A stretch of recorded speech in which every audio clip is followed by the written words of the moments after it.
اللہ رب العزت قرآن مجید فرقان حمید میں ارشاد فرما رہے ہیں، اے ایمان والو، روزے تم پر فرض کیے گئے ہیں۔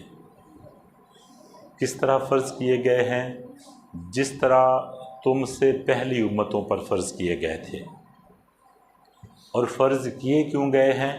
لعلکم تتقون، تاکہ تم متقی ہو جاؤ، تم پرہیزگار بن جاؤ۔ قرآن مجید فرقان حمید کی اس آیہ مبارکہ سے یہ ثابت ہوا کہ روزے صرف امت محمدی صلی اللہ علیہ وآلہ وسلم پر ہی فرض نہیں ہوئے، روزے پہلی امتوں پر بھی فرض تھے، لیکن جو تاجدار کائنات کی امت ہے اس کے اوپر جو روزے فرض ہوئے ہیں اس کی کچھ نوعیت تبدیل ہو گئی، اس کا کچھ انداز بدل گیا، اس کا کچھ طریقہ کار تبدیل کر دیا گیا، لیکن جو روزہ رکھنے کا اصل مقصد ہے وہ سب کا ایک ہے۔ وہ کیا ہے؟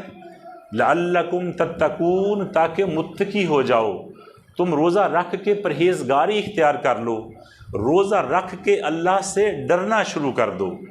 اگر روزہ رکھ کے بھی ہم متقی نہیں ہوتے، اگر روزہ رکھ کے بھی ہم شور و شغب سے پرہیز نہیں کرتے، اگر روزہ رکھ کر بھی ہم گناہوں سے اجتناب نہیں کرتے، اگر روزہ رکھ کر بھی ہم اللہ سے ڈرتے نہیں، تو پھر روزہ رکھنے کا کوئی فائدہ نہیں ہے۔ وہ صرف یہی ہے کہ اپنا کھانا پینا چھوڑ دو، لیکن اللہ کی رضا حاصل کرنے کے لیے یہ ضروری ہے کہ ہم متقی بھی ہو جائیں۔